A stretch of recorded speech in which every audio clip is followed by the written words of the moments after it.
बिस्मिल्लाहिर्रहमानिर्रहीम। Welcome to my YouTube channel. मैं हूं इंजीनियर अरसलान अमजद।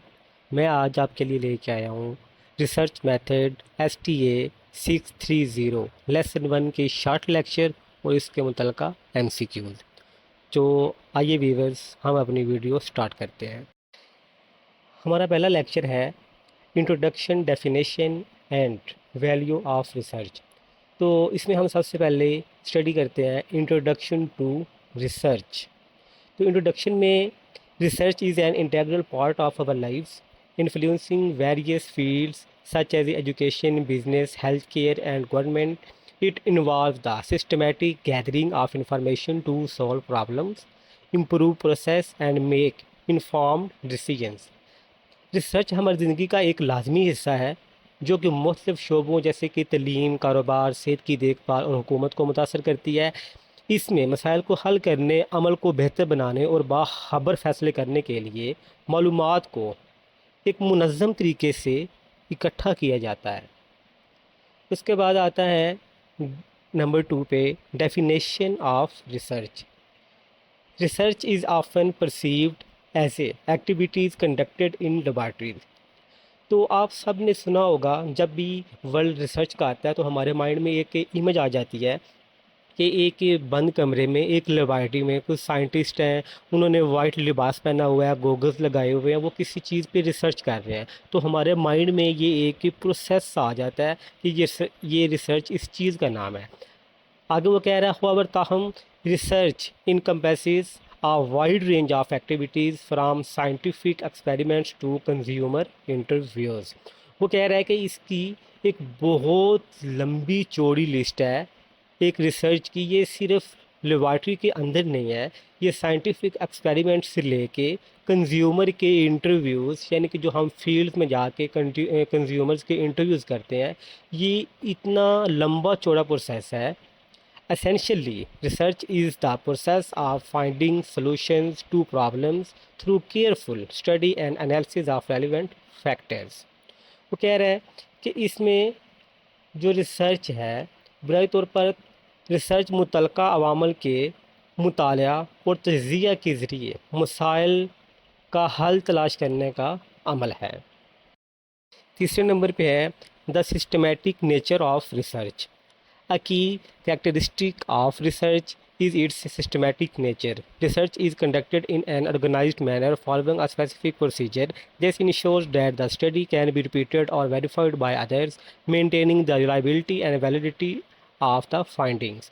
तो इसमें ये कह रहा है कि जो रिसर्च है, इसकी सबसे बड़ी खसूसियत ये है कि ये एक मुनज़्ज़म तरीके के अंदर आती है, सिस्टमेटिक प्रोसीजर होता है, सिस्टमेटिक नेचर होती है, और ये एक स्पेसिफिक प्रोसीजर होता है जिसके ज़रिए जो रिसर्च होती है ये कंडक्ट की जाती है। और ये की हुई रिसर्च ऐसी होती है कि अगर कोई और बंदा भी इसको वेरीफाई करना चाहे या सेम बंदा कुछ अरसे के बाद दोबारा इसको वेरीफाई करना चाहे कि इसमें कितनी चेंजिंग आई है, तो वो आराम से कर सकता है। तो चौथे नंबर पे आता है द वैल्यू ऑफ रिसर्च। तो वैल्यू ऑफ रिसर्च में हमारे 3 ऑप्शंस है। इसमें है problem solving. Research helps identify and address problem effectively. For example, a restaurant manager might conduct research to understand and resolve high staff turnover and declining customer satisfaction। वो कह रहा है कि एक रेस्टोरेंट है, उसमें ये प्रॉब्लम आ रही है कि उसमें उसका जो स्टाफ है रेस्टोरेंट का, वो जॉब छोड़ के जा रहा है और उस रेस्टोरेंट के जो कस्टमर्स हैं वो कम होने शुरू हो गए हैं। तो ये एक प्रॉब्लम क्रिएट हो गई है। अब उसका जो मैनेजर है वो एक रिसर्च जो है वो रिसर्च के ज़रिए वो फाइंड करेगा कि हम अपनी किस चीज़ में बेहतरी लाएं कि ये दोनों चीज़ें जो हैं ये ठीक हो जाएं। तो इसमें भी जो रिसर्च है वो कंडक्ट होती है। दूसरे नंबर पे है inform decision making. Research provides data and insights that guide decision making process, reducing uncertainty and improving outcomes. तो जब हम डिसीजन मेकिंग करते हैं, हमने कोई भी फ़ैसला करना हो, तो उसमें भी रिसर्च जो है ये बहुत वैल्यू रखती है, ये बहुत अहम किरदार अदा करती है, ताकि जो एक गैर यकीनी सी बातें होती हैं उनको कम किया जा सके और आउटकम को इम्प्रूव किया जा सके।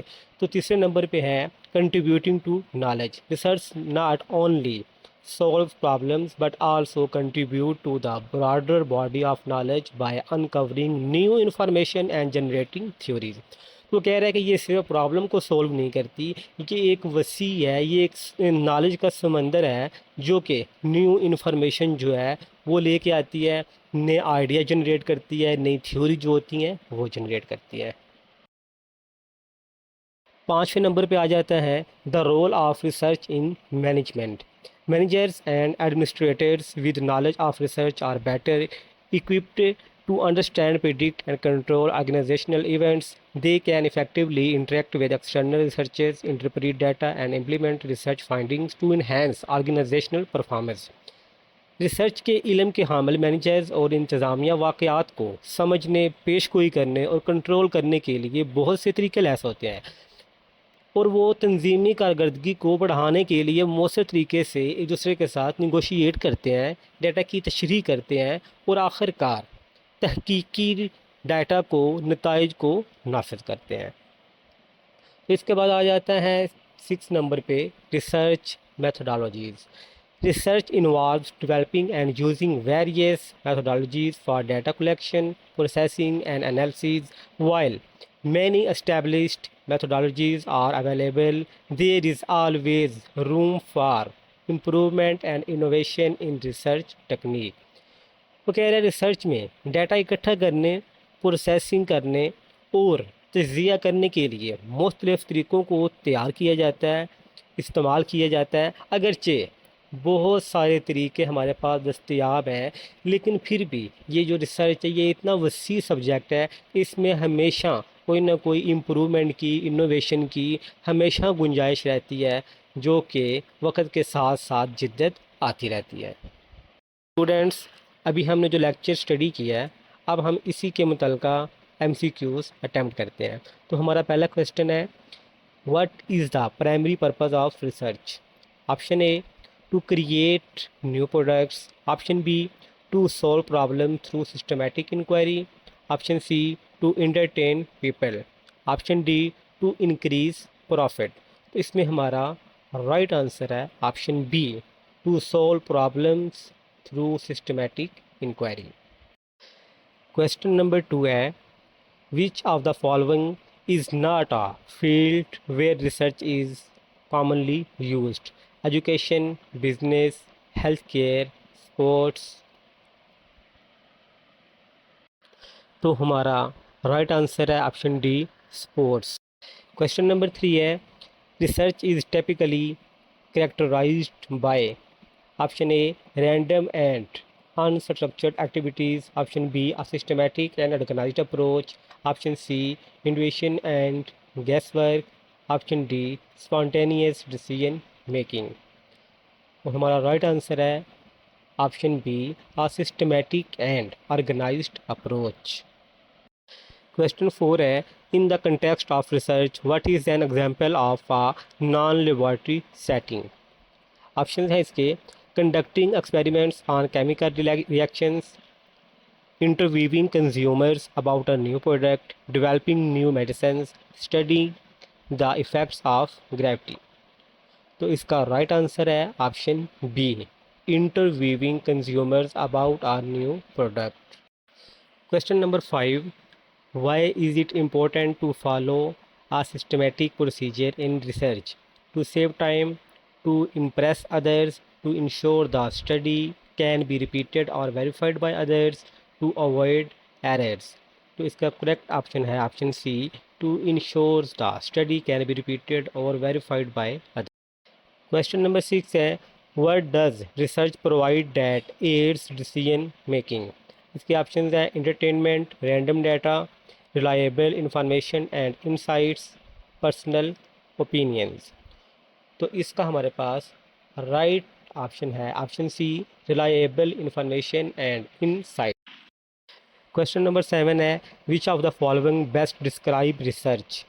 इसके ऑप्शन हैं an organized search for answers, a systematic and critical investigation, a random collection of data, a spontaneous activity। तो इसका राइट आंसर है option B, a systematic and critical investigation. Question number 8 है, in research what is the significance of making the methodology known to others। इसके option हैं, to make the study more complex, to allow others to verify और replicate the findings, to keep the research exclusive, to ensure quick results. तो इसका right option है option B, to allow others to verify और replicate the findings. Question number 9 है, what type of problem might lead to a research study in an academic setting. इसके option हैं, a curiosity about why certain students perform better than others, a desire to reduce operational cost, a need to improve product sales, a wish to entertain the audience. तो इसका right option है option A, a curiosity about why certain students perform better than others. Question number 10 है, research helps managers bye. इसके option है, making decisions on a whim, reducing uncertainty in decision making, providing random data, eliminating the need for planning। तो इसका right answer है option B, reducing uncertainty in decision making। Question number 11 है, which of the following is an example of applied research. इसके option है, studying the structure of atoms, investigating ways to reduce employee turnover, exploring the history of ancient civilizations, theorizing about the nature of the universe। इसका right option है option B, investigating ways to reduce employees turnover। Question number 12 है, the value of research lies in its ability to. इसके option हैं, increase entertainment options, reduce uncertainty by providing useful information, complicate decision-making process, eliminate the need for professional training। इसका right option है option B, reduce uncertainty by providing useful information। Question number 13, which of the following best describes the role of research in problem solving। इसके option हैं, ignoring the problem until it resolves itself, systematically identifying and analyzing the problem, making decisions based on intuition, relying on past experience alone। तो इसका right option है option B, systematically identifying and analyzing the problem। Question number 14, what is one reason why managers should be knowledgeable about research। इसके option हैं, to avoid using research finding, to interact effectively with external researchers और consultants, to replace the need for external experts, to keep all decision making to themselves. तो इसका right option है option B, to interact effectively with external researchers और consultants. Question number 15, what aspect of research helps in verifying और repeating a study. इसके option हैं, the random selection of methods, the systematic nature of the research process, the unique personal insights of the researcher, the secrecy of the methodology। तो इसका right option है option B, the systematic nature of the research process. Question number 16, why might a manager hire a professional researcher, to avoid doing any research work, to gain expert insights and ensure accurate findings, to increase the complexity of the research, to save on cost। तो इसका right option है option B, to gain expert insights and ensure accurate findings। Question number 17, what is a key benefit of research for policy makers? It entertains them during meetings, it helps in making informed decisions that reduce uncertainty, it eliminates the need for policy decisions, it increases their public popularity। तो इसका right option है option B, it helps in making informed decisions that reduce uncertainty। Question number 18, which of the following is a characteristic of research? Haphazard data collection, objective and critical analysis, biased interpretation, unorganized investigation। तो इसका right option है option B, objective and critical analysis. Question number 19, what does applied research focus on. developing new theories, addressing specific practical problems, understanding abstract concepts, conducting experiments in labs। तो इसका correct option है option B, addressing specific practical problems। Question number 20. What is the ultimate goal of research in the context of decision making? To entertain stakeholders, to provide information that guides effective decision making, to eliminate the need for future research, to ensure quick results without much efforts। तो इसका right option है option B, to provide information that guides effective decision making. Thanks for watching. उम्मीद करता हूँ सब viewers को मेरी video बहुत अच्छी लगी होगी। तो please subscribe my channel for more updated videos. तो इंशाल्लाह मिलते हैं अगली वीडियो में। अल्लाह हाफिज़।